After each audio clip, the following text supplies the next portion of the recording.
Hey, it's Chronologically Gaming, the only channel that's perpetually retro because we're playing every video game in order of release. We're now in 1981 playing everything else that was released at some point in 1981 in alphabetical order. By the time we're done with 1981, we'll have played around 600 video games. Let's see where we left off. We last played Computer Quarterback on the Atari home computer, and now let's press forward and see what our next game is. We're now putting in the palm of our hand the Condor game made by VTech. This is called VTech, I think Play and Fun or Time and Fun. It's some ripoff of Game & Watch. Let's see what Condor is all about. Here's the box for Condor. This one's saying Ludotronic. I wonder if it's not the same as VTech. Any other artwork we have for this one? It's Condors or Condor. So you can see the example of the system. It is the very similar controls to Game & Watch. You have the left, right button, and then Game A, Game B. It looks exactly like a Nintendo Game & Watch. I guess this isn't Time and Fun. Yeah, this is its own thing. This is Condor. Let's put it in the palm of our hand and see what Condor's like. Yeah, there we go. It is Time and Fun by VTech. The example we had maybe in a different system. Oh, there it is. We have it in the palm of our hand. So right off the bat, let's try Game A. We're pushing Game A on the top. Oh, yes. If those sounds sound familiar, you probably have played one of these every now and then, but the controls are pretty simple. All it is one button on either side, left and right. We've seen the same thing for Nintendo's Game & Watch, but instead of Game & Watch, this is Time and Fun. I want to know if it's technically a bootleg, but it's definitely a ripoff of Nintendo Game & Watch.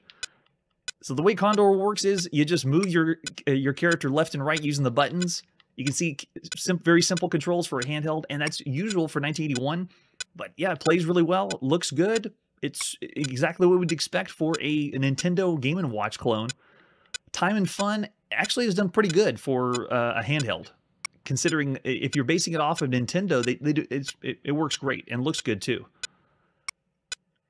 I'm pretty sure we're going to get some very difficult skill cap in here because these usual time wasters start very simple and then progressively get more and more difficult. It looks like all I'm doing is bashing. Yeah, all I'm doing is bashing condors when they fly down. I'm not pushing the buttons to bash. All I do is get my caveman there, and then you bash the condor and get it over to the guy on the left side, and then he bags it with the net. Oh, here we go. Coming into 2. Oh, yeah, 3. So you just have to make sure your caveman's in the right spot. Gets progressively more and more difficult as we go on. It's classic handheld for 1981. Exactly what I would expect. And animated fairly well, too. Smart idea, taking that formula that Nintendo established for handhelds and making something that still works. Don't know how well it's sold compared to Game & Watch, but it works. This is bare bones controls. Still using LCD graphics. Everything's already been pre-programmed in the game, and all it does is change the fields. That's why you don't see a lot of heavy animation. Oh, you already dropped one. Yep, and it's keeping track of it in the top left corner, just like Game & Watch. It's the exact same idea. Oh, there you go. So that's Condor. So for the time, it's still basically average what you see for the time. I wouldn't call it bad for a handheld. We will do it a slightly notch below, considering the other ones we've seen that you could put in the palm of your hand. But we'll do 2.5 stars, so around the average range, just slightly below average. So that was Condor. Let's see what we're playing next after that.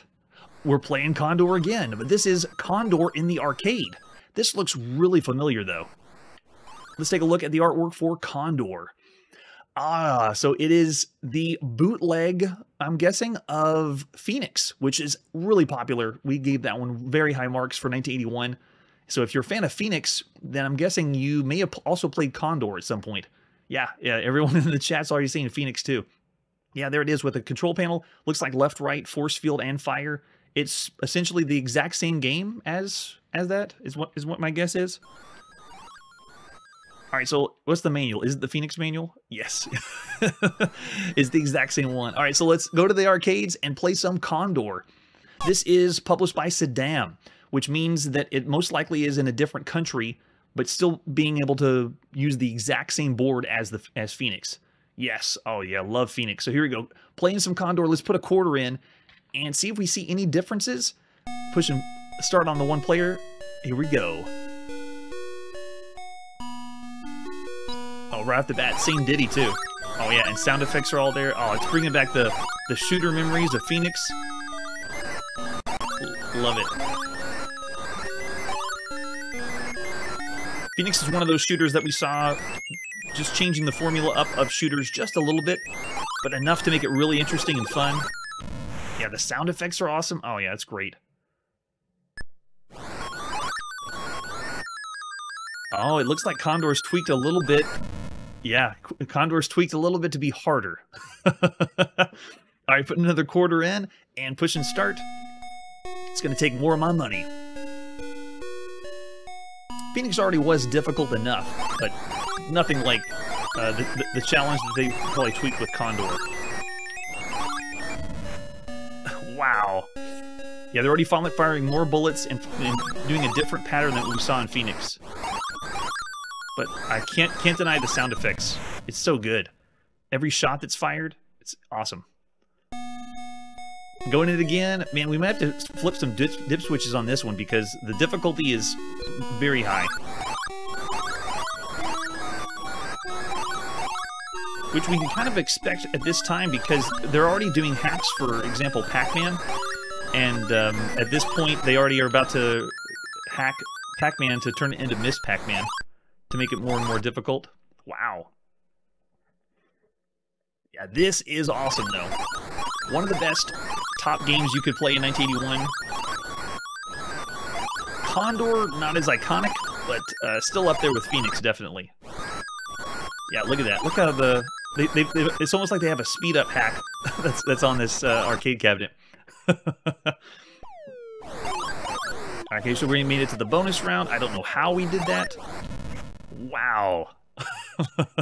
If you're able to check out the footage we did on Phoenix, or just get Phoenix footage yourself, or play a little bit of Phoenix yourself, and then, wow, and then go from Phoenix to Condor, look at that.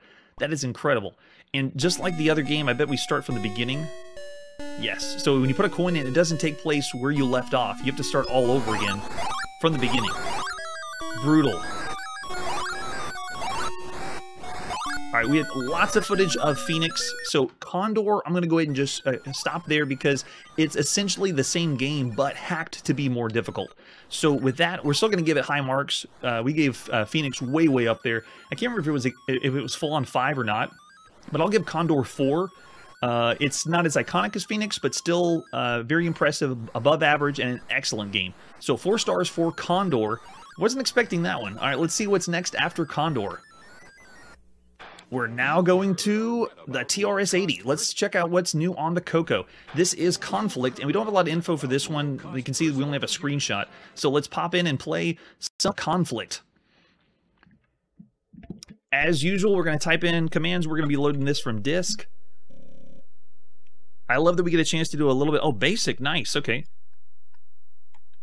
So I love that we can do a little bit of typing in to play a game because you had to do a lot of that. In fact, most of the games are auto-running, which wouldn't be genuine for 1981. So I'm glad we can do some systems, at least the home computer space. You have to type in a few prompts to get the game to go. Enter your name for player 1. I'll be player 1 Chrono. Last person in chat was Digent. I'm probably brutally messing up the name. Dagenet. But you were the last person in chat, so you're here as player 2. Oh no, it's too long. Okay, we'll do DAIG. Too long. I can't believe that. It didn't seem that long to me. All right, so here we go. 2-player game. We're getting 2 reinforcements, and we get commands to do. Okay, so it looks like we're playing a technical...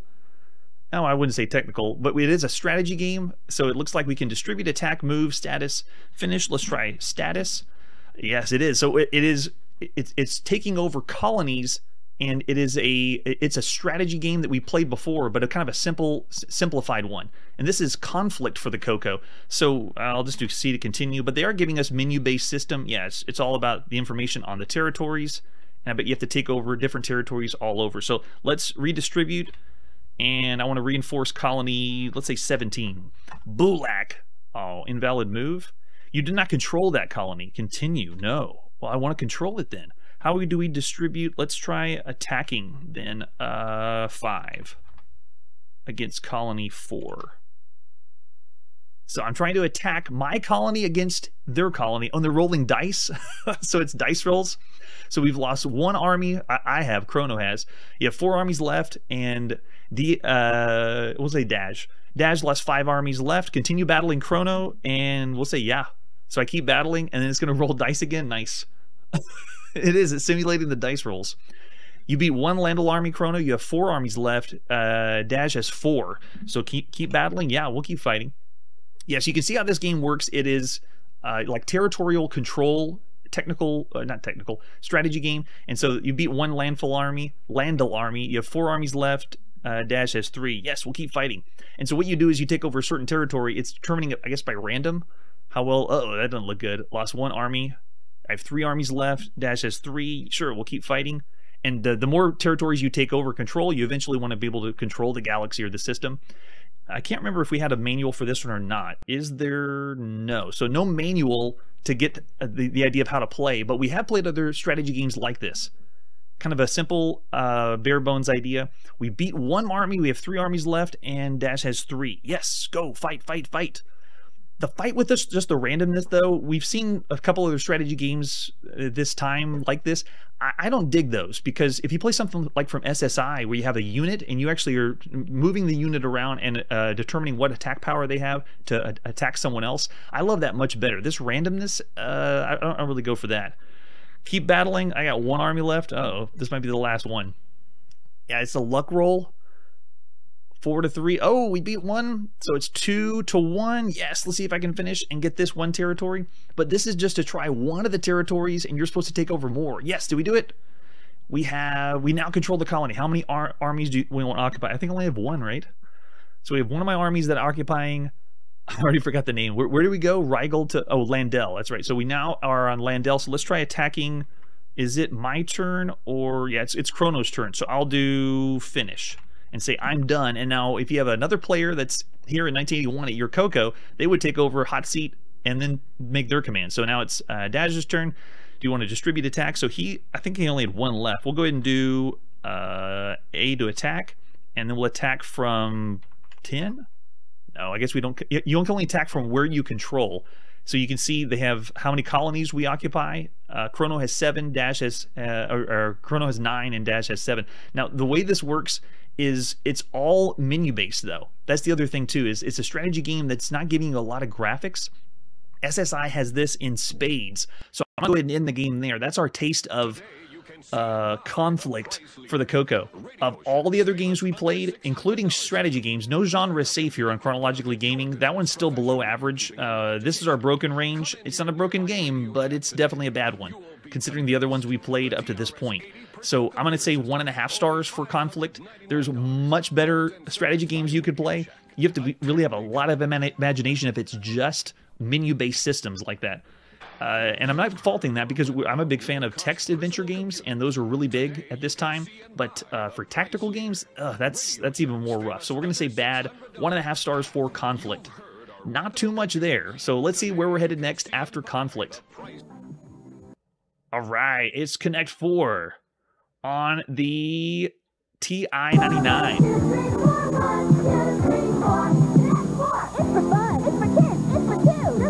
Connect 4, the foremost. It's Connect 4. Row wins. Play it fast for fun. Think it out for a challenge. We are not playing the actual Connect 4, but this is the ad in 1981. If anyone remembers this one. For winning, get it. For getting me. For cake, for tea, for share, for fun. Connect 4, from Milton Bradley. And this one is by Milton Bradley for the TI-99. All right, so let's see. Let's see what Connect 4 is like for the TI-99 4A. The worst name for all the computers you could play at this point in 1981. Let's take a look at the box first. So here we go. You can see in the top left corner, it is Milton Bradley, and they did a lot of games for the TI-99. This is just one example. That's right, there was another ad for Very Sneaky Sis. This is a different one, though. So it's a cartridge for the TI-99 home computer. 4 in a row wins the game. How well does it translate from, I don't know if you call it a board game. It is a game, a tabletop game. But well does it translate to a video game? Let's flip it over to the back. So there we go. Select a column and drop a checker. Variations of the game. This one allows you to play solo, 2-player dropout, or 2-player wild spot. They can randomly select free space to make their 4 in a row. So it does give different variations. At least the box says so, so that's cool. Any other pictures for Connect 4? Yes, here's the ad. Game Vision. And we also had Yahtzee, which we sampled that a little bit on the show. It didn't go so well. Didn't translate the best to the computer space. So hands and fingers crossed to see if Connect 4 works for us. There we go. Another ad for Connect 4. And an example of the cartridge. Love those cartridges on home computers. We do have a manual too. Oh, okay. It's a homebrew manual. If need be, we'll refer back to that. In the meantime, let's pop it in and play some Connect 4 for the TI-99 4A home computer, released at some point in 1981. All right, so here we go. Right off the bat, pressing any key. We don't want to use basic. We want to play Connect 4. All right, so it's starting with an attract mode. That's interesting, like an arcade game. All right, so to start, we push any key. Any key. Any key. I'm pushing any key, but it's not working. It's playing by itself in the background, and I'm wanting to go forward, but it won't work. Any key. Oh, it worked. One of the keys worked. So it wasn't any key. They lied to us. Connect 4 of your checkers in a row. So we choose 1-player, 2-player, and wild spot. I'll plug 2 controllers in to see what kind of it's like, but let's start with a 1-player game. So 1-player, what level do you want to play? Let's try intermediate. Really enjoy the menu system for the TI-99. At this time, it's really slick. You can see how clean everything looks. When we played any game on the TI-99, they always do a great job with that. So it looks like to drop a checker, you push enter, and then controls are move left and right. All right, here we go. Let's see. Am I first? Okay, so I am first. So I went there. Now the computer's going to go next. So all you have to do is move left and right, which I believe it's not the cursors that you'd think on the TI-99. It's different. There we go. So it's actually S and D to move left and right. But all you do is you move left and right, drop the checker, and it's working. We're playing Connect 4. Better experience than Yahtzee. That's for sure on the TI-99. How dumb is the computer, though, on an intermediate? Okay, they did block me. If you've never played the game before, you Connect 4. Either vertical, horizontal, or diagonal.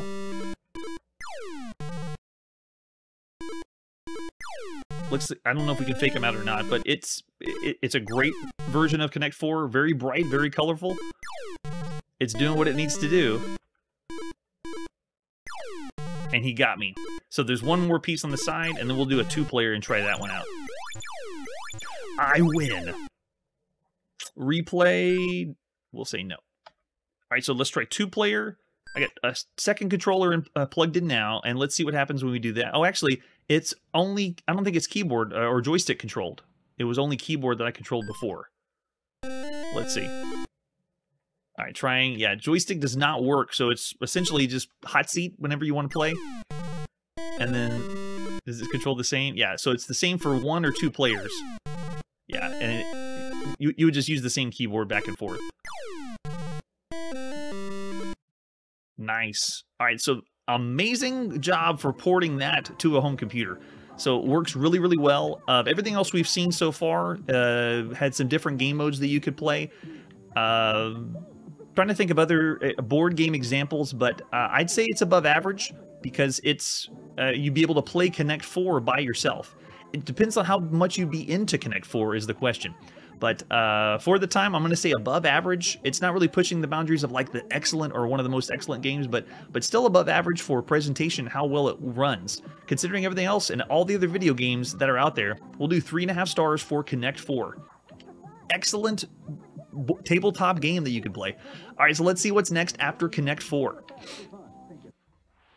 All right, so next is Conquest of the World.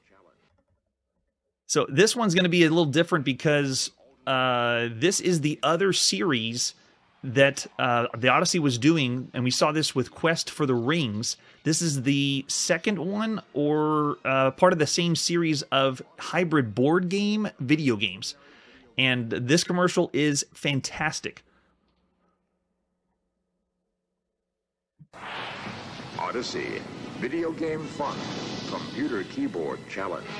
The entrance to an alternate world of fire-breathing dragons, hard-hitting sluggers, arcade wizards, outer space wizards. More than 40 games in all. Odyssey, all for the price of an ordinary video game. Odyssey. That's how you do a commercial right there in 1981. Leonard Nimoy had no idea he was a spokesperson for the Odyssey. That is amazing.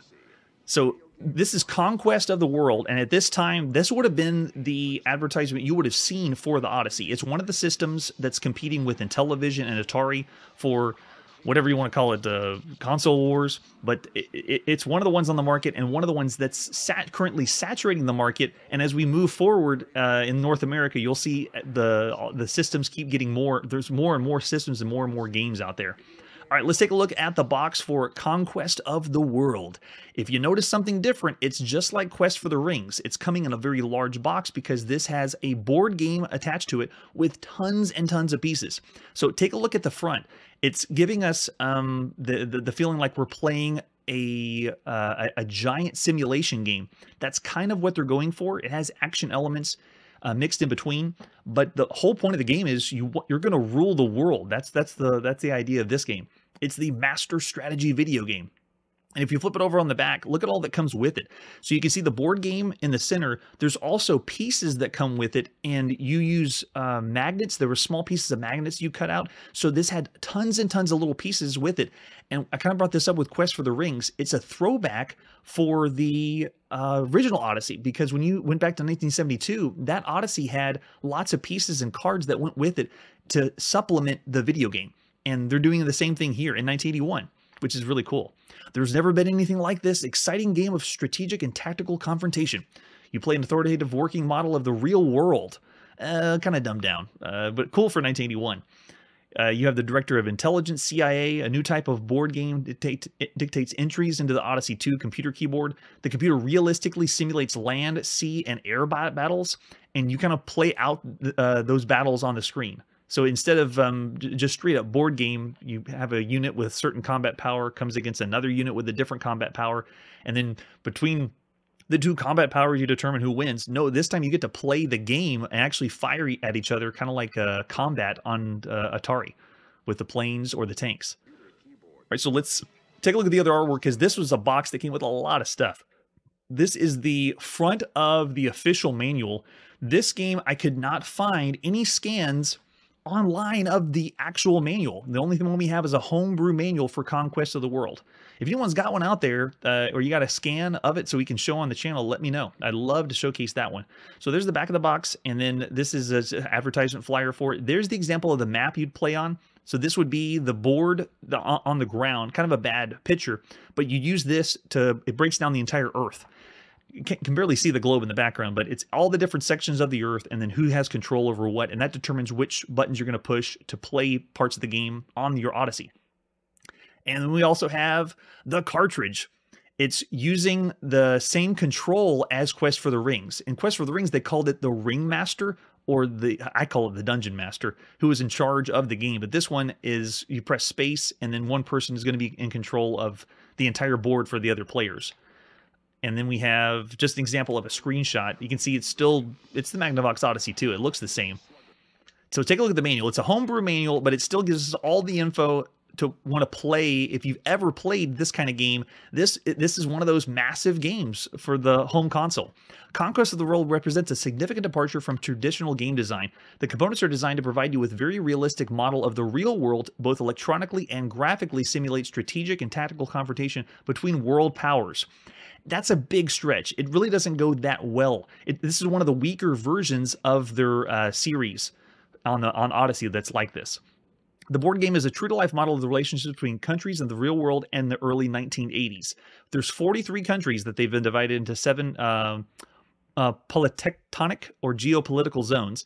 These figures are based on the formula created by Ray S. Klein, Deputy Director of Intelligence for the CIA. And yes, there it is. There's the formula. Perceived power equals critical mass multiplied by the population plus territory plus economic capability plus military capability times strategic purpose plus national will.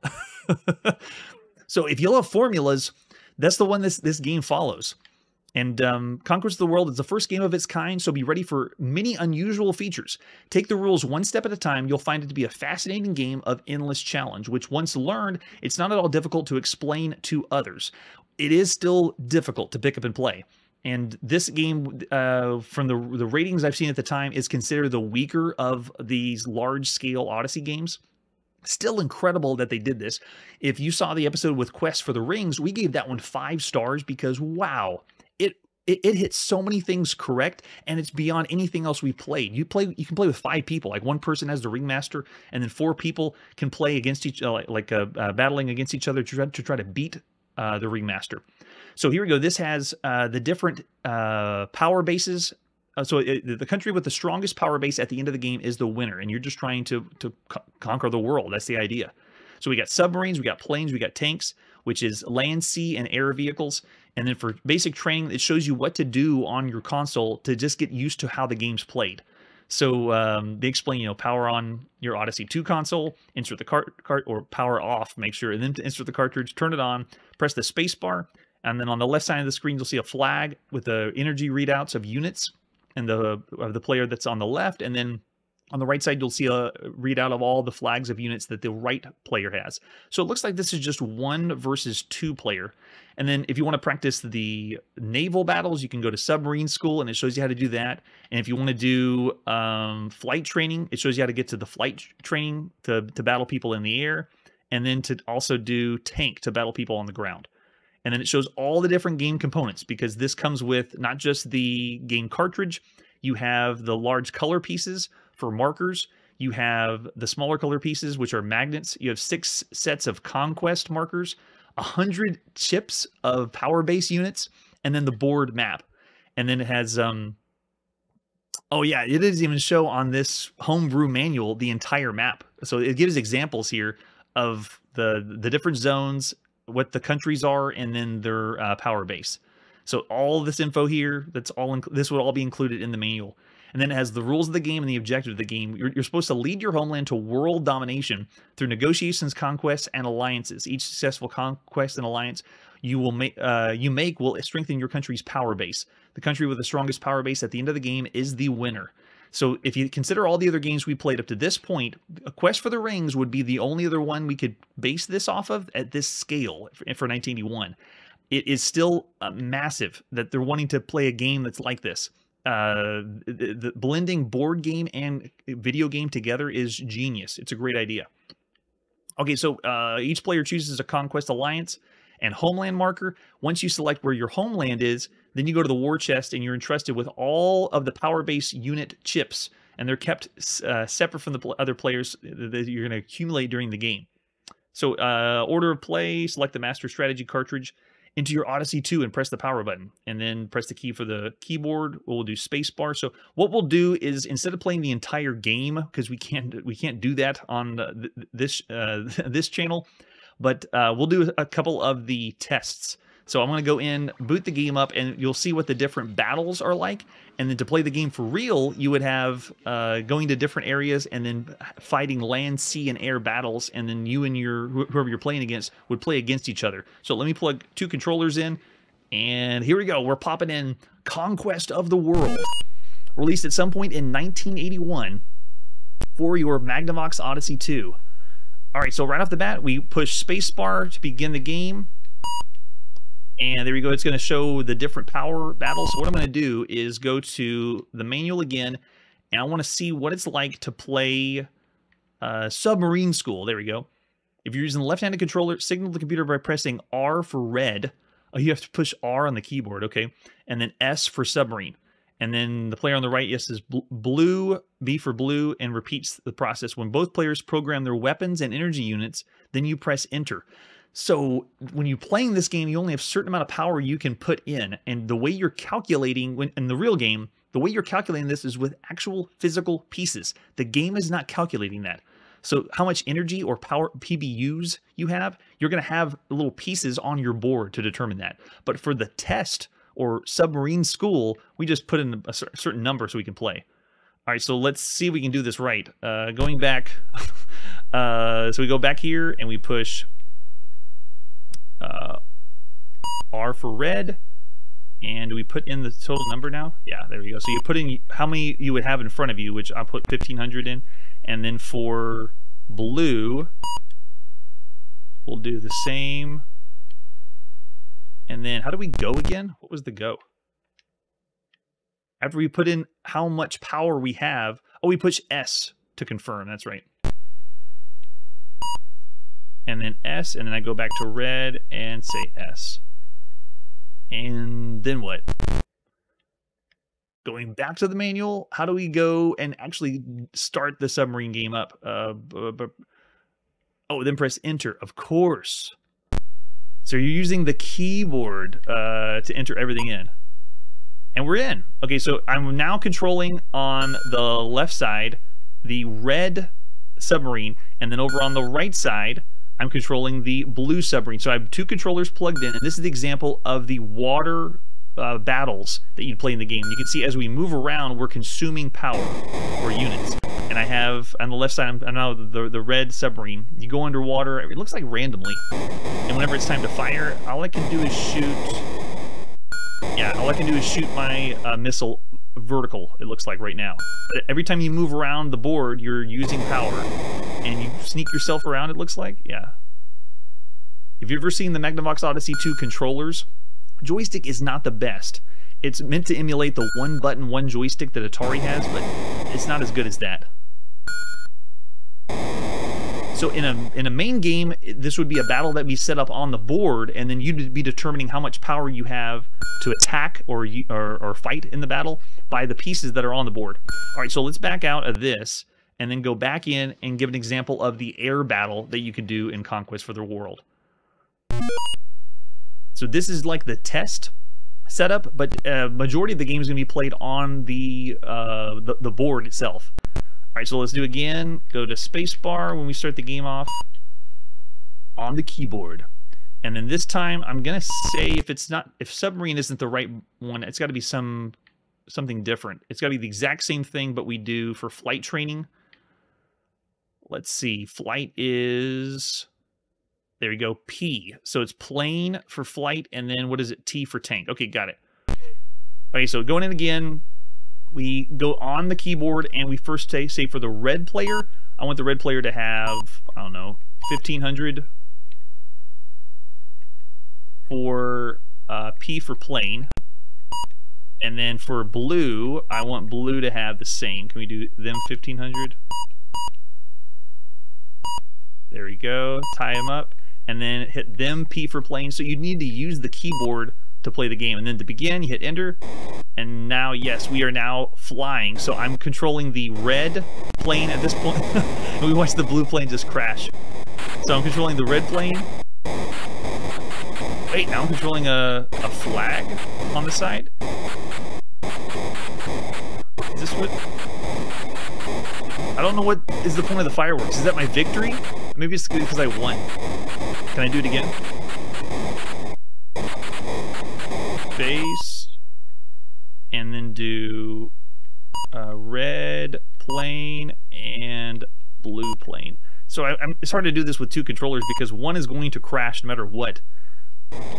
Yeah, check it out. So as soon as I start the blue, I gotta get the blue to turn because it's hard to do with two controllers. If you have two people, the planes are using gravity, so you have to actually control the plane's momentum. Otherwise, you're gonna crash. But it looks like if you win, you get fireworks, so that's cool. All right, so we start over again, same power, but we say the same thing. I want red to do tank. And then I want blue to do tank. We can see what the ground looks like. And then hit enter. There we go. So now I'm the red tank. And now the second player controller moves the blue tank around. Nice. It's not using tank controls. It is relative. Joystick moves the way you want, and then tank goes that way. looks like they've upped the... It's a tank game that you're not playing tank controls. And that's essentially all the different game modes that you'd see, but to actually play and conquer is using your PBUs, or how much power you've accumulated over time, and everything that is going to be calculated is pieces that will be on the board. And whenever it's time for a battle, instead of just telling, rolling a dice, if you were playing a board game, you actually get to fight and do the battles, playing on land, sea, and air. So there you go, just a taste of Conquest of the World. Very ambitious for 1981, another really big one. Is it up there with Quest for the Rings, though? I would say no. We didn't play a whole game ourselves, but this is one of those games I would love to play. Have enough people to jump in and play Conquest of the World all the way through? Sure. Sadly, we only have a chance to showcase a little bit, but for the time, this is still way, way up there. I'm going to go 4 stars for Conquest of the World. Considering everything else we played for the time, it doesn't have as many game modes or isn't as ambitious as Quest for the Rings. Notice that we only saw 3 different ways to attack, and the rest of it was handled on the board. With Quest for the Rings, there was a lot going on that the computer, the Magnavox Odyssey 2 had to do. See, they almost got me getting confused. It's a console. At this point, they're mixing consoles and computers up, but no, Odyssey 2 is a console. So there you go, 4 stars for Conquest of the World. Let's see what's happening next. All right, we're now putting in the palm of our hand Cosmic Hunter for the Microvision. The most advanced handheld you could have at this time. We do have the Intex Select-A-Game, which is another interchangeable cartridge handheld, but not to the fidelity of this one. Microvision is on top as far as handhelds go. All right, let's take a look at the box for Cosmic Hunter. The box is so large because the cartridge covers the entire Microvision. Search and stalk, but don't get caught? Wait a second, what? Cosmic Hunter? That's what that's the idea of the game? Any other artwork for this one? Looks like just sides of the box. There it is. That's the cartridge that you put over the top. It's the overlay for the screen and the controls for the game. The Milton Bradley Microvision, I don't want to say it's ahead of its time. It's cool that it had the interchangeable cartridges, but it went a little too far with having all that incorporated on the top. It's cumbersome. And if you have one of these nowadays, they're most likely to break. So everyone else that I know has one of these now, they don't even want to play it or touch it because it's probably going to go bad or break itself. All right, let's take a look at Cosmic Hunter and see what it's about with the manual. So this is one player. It's a unique hunt and capture game that invites you on a space safari to stalk dangerous alien creatures. Oh, okay, so not people, that's good. If you're clever and quick enough, you'll hunt down, fire at, and capture lots of prey, avoid barriers that appear on the screen, and unseen hidden traps. They can slow you down as you attack, or they get in the way as you go making a getaway. That's right, your hunter must also go on the run. If you get too close to your prey, the creature will turn and attack you. You begin the game with 5 hunters, or 5 lives. Every time a creature attacks you and captures you, you'll lose a hunter. Every time your hunter captures a creature, you'll score a point. Capture as many creatures as you can before you lose your 5 hunters. So it's running around and capturing creatures. That would be pretty ambitious for a handheld game.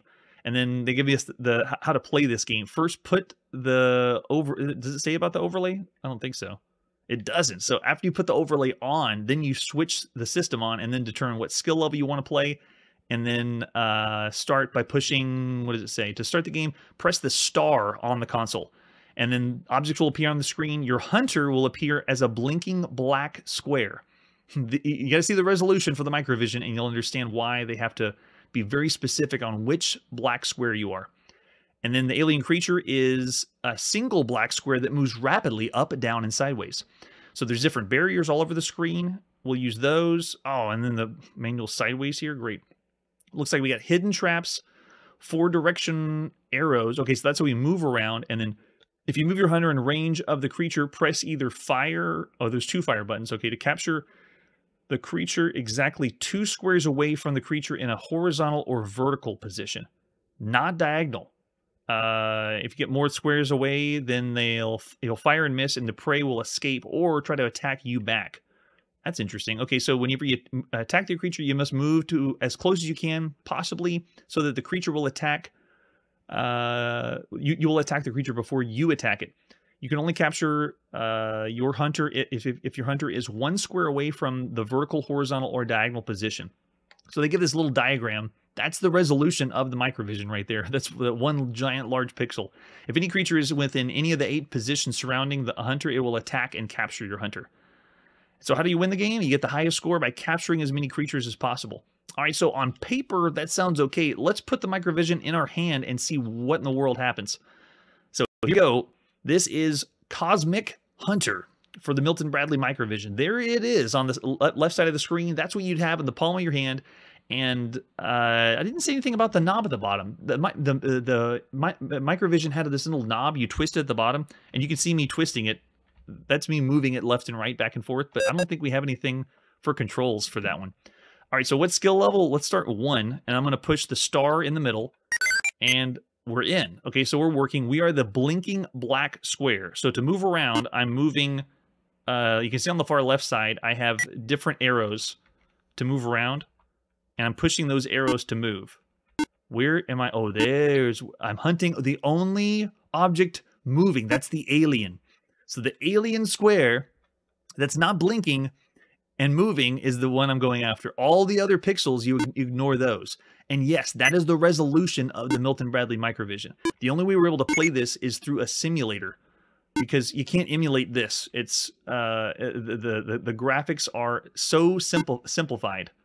Okay, so where's my fire button? Okay, so I got to get close, but I can't get too close that it attacks me. Let's see if I can do it. So I'm moving up close. I'm hiding behind a bush to see if I can get him. And then I'm moving in for the kill. Let's see if he takes the bait and goes this side. All right, I'm coming around this side. I can't. Oh, he got me. So I can't attack him diagonally, but he can attack me diagonally. So he got me that time. And if I check the score, there we go. Yeah, so I have 4 lives left, and the score is 0. So I didn't get any kill on that one. So you have to move in close. Get 2 squares away, but not diagonally. Nope, get away. Nope. He almost got me. So that was close. I was diagonal. Fire, fire, fire. Oh, we got to get closer? Oh my gosh, he got me again. Wait, I thought it was 2 squares away. I was 2 squares away and tried a shot, and it didn't work. Where's he at now? Just imagine that the screen's very blown up. The Milton Bradley Microvision, in the palm of your hand, it would be a lot smaller than this. But I can't imagine playing, just looking at the pixel moving around to play. Is he going to go? Let's see if we can go to this side then. Oh, he attacked me. He got me. Does that mean I've lost another life? I did. So I'm already down to 2 lives. And I haven't even got 1 capture yet. All right, so I'm back again. Let's go. I'm on the far left side. Every time you lose a life, you reset. But this is the most simplified game I think we've played on the channel, because if someone tuned in right now and I said I'm the blinking pixel and the solid moving pixel is the enemy, how would you explain? Like, look at this. You can barely even see or explain it. Here, look.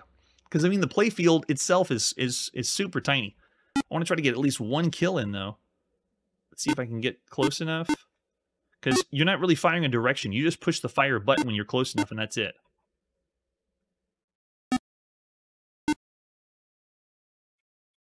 Get in there. Go, go, go. Fire, fire. Go. Darn, did he get me again? Oh my gosh. So it's really tricky because you have to get within a certain range, and then since the enemy moves so much, it could go any direction. I have to give it for the ambitiousness, though. For all the other handhelds we played, think of the Game & Watch, that the gameplay is understandable, but it's very, very simple. This is the very first handheld that's giving us the freedom to move around a playfield. Now, granted, we're just 1 pixel, but we were 1 pixel in adventure for the Atari VCS.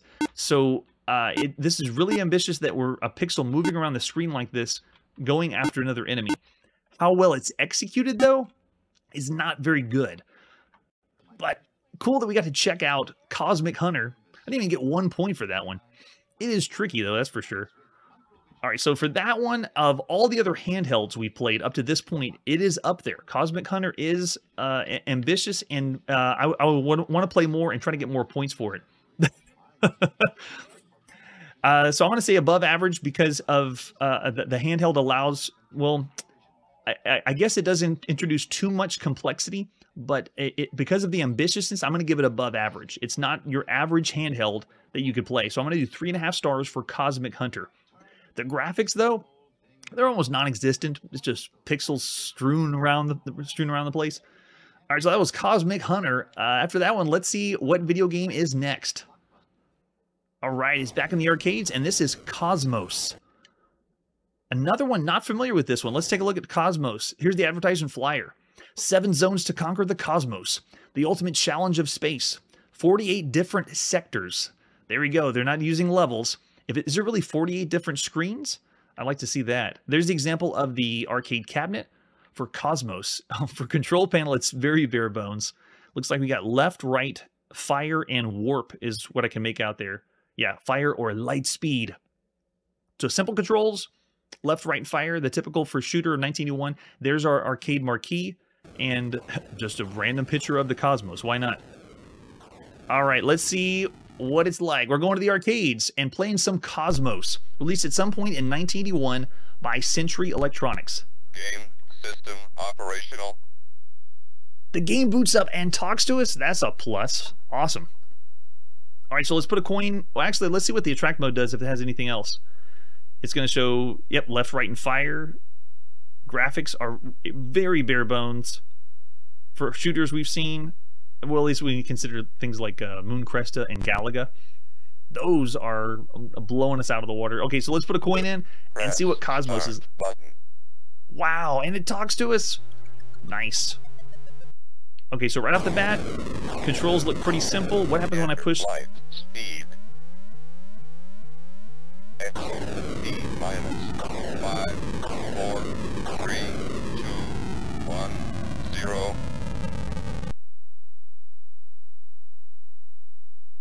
What happened? Nothing. It was counting down. I thought we were doing light speed. What? Is that all light speed does? Is a countdown? Come on. I wanted to see us fly across the screen or something.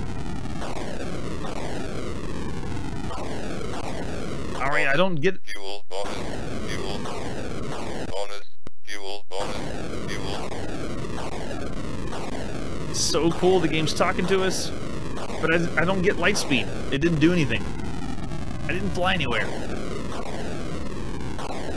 Looks like I have, yeah, 1 bullet at a time before I go out.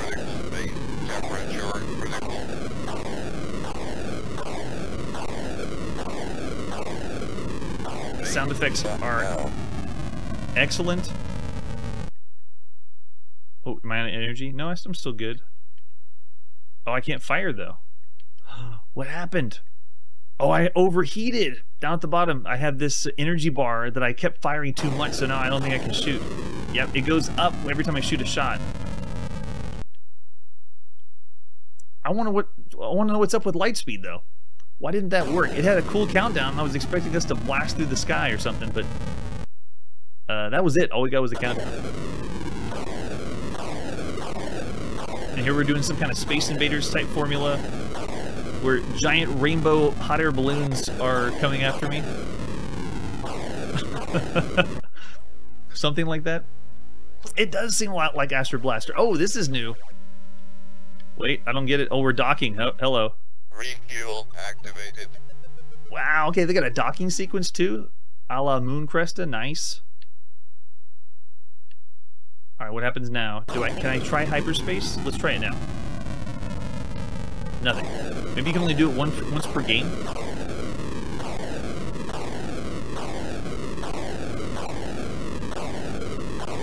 So they're doing what we've seen with lots of shooters at this time, which is changing up the enemies, the patterns, and so forth. These are still very simple patterns, but it is different. Like, look, we have another one coming in here. What's going to happen when they get to the bottom? Nothing. Okay, they just repeat. Nice. Bonus, fuel, bonus, fuel. And those are the fuel bonuses when you shoot those. Nice. Base temperature, critical base temperature. Oh, yep, and the temperature, I'm getting too hot, so I got to stop Stop using my laser. That's a really bad mechanic, though. In the arcade, I mean, you think of playing Galaga. How bad would Galaga be if you fired too much and then your ship got overheated? Because all I did was just wait. That was my cooldown. Just not fire any shots. I guess it would keep you on point to make sure your shots are accurate. Wow. And the death is flasherific.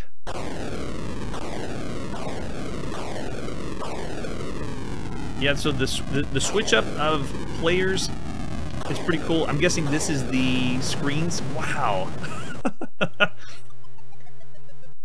Apologies for everyone sensitive to flashing lights. It is 1981, and no one in 1981 programmed with sensitivity to flashing lights. If you need to, please close one eye or avert your eyes. Wow. The action is intense. I wonder how they're determining which is the next level or not. Oh, there we go. So I got the game over. Yeah, very simple a way to do it. Oh, we got score on here. Nice. And did not want me to put that one in. That always happens when you try to put your score in. Sure, I'll be BH. And you can't go, you can't go down. You have to go all the way, scroll to the end. Oh, I see. You push the button to finish. Or not. I'm trying. It says the hyperspace button is the one I need to push. Oh, that's the sound it makes when you put a coin in. But yeah, nothing. I'm not able to get down to the end after I go. Okay, here we go. I got to go all the way to the end. Here. Go. Oh my gosh. It feels like I'm using a trackball now. What in the world? There.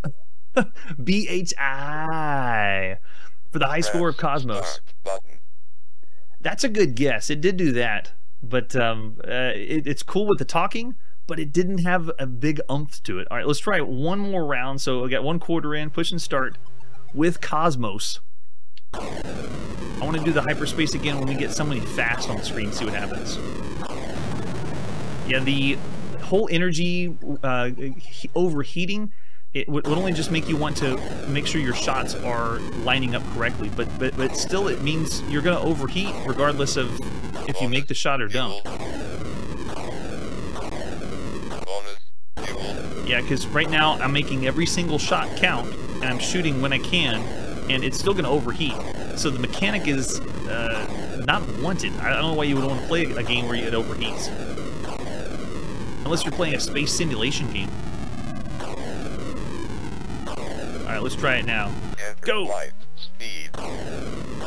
It worked, yeah. It just slows the enemies down. So, why don't they make the background fly fast? Or show something like an animation from 2001: A Space Odyssey or Star Wars? But no, it's just slow-mo. Is it one of the first references of slow-mo, though, in a game? Because everything else is, blow up everything with a super bomb. That's interesting. Alright, now for the docking phase.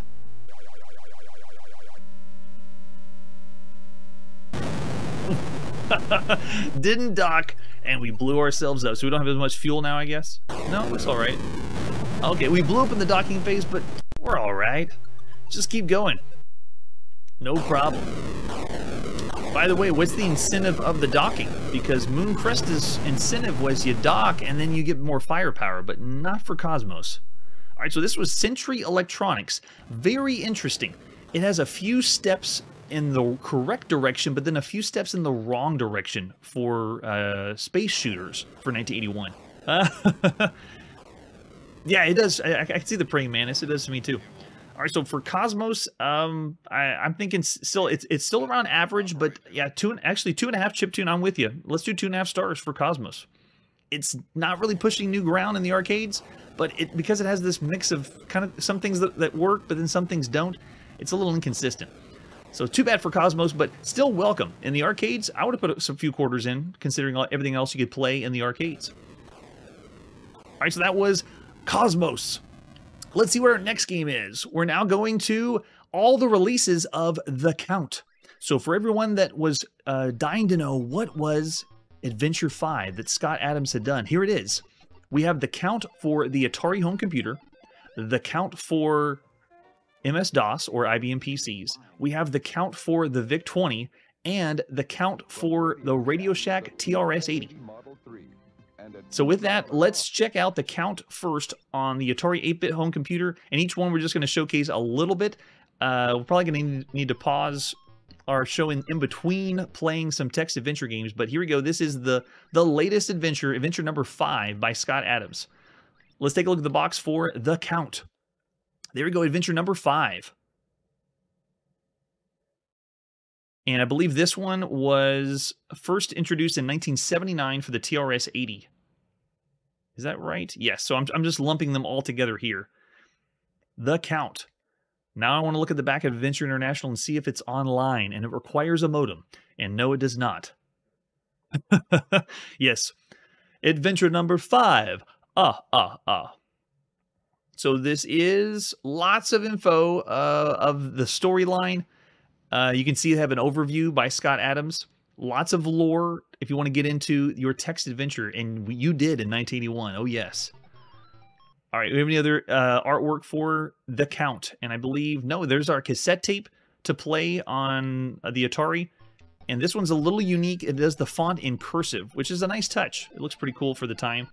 All right, let's pop in and play the count. Adventure number 5 by Scott Adams and Adventure International. So it says at some point in 1981, but technically there's only 2 releases of this that came out in 1981, but we're doing all of them because the other ones that we either didn't showcase or see, we're going to be playing the rest of them here. So do you want to restore a previously saved game? Nope. And there it is, the same opening we've seen for all the other adventure games. I'll be your puppet in this adventure. You command me with 2 word English sentences. I do have over 120 word vocabulary. 120 words, wow. So if a word doesn't work, try another. And yes, you did back then. Some words I usually know are help, quit, score, inventory, and save game. And don't copy that floppy. I'm lying in a large brass bed, and visual items are sheets and pillow. By the way, playing these games with someone narrating really doesn't have the same draw. Unless we had someone like Leonard Nimoy narrating the game, then it would be awesome. But one of the big reasons people played text adventure games is it's like a book. And so some people want to hear the book read to them, but then some people would just want to read it in their heads. So while I'm playing this game and narrating it out loud, that really isn't ideal. The best draw for text adventure games is you're reading it like a book.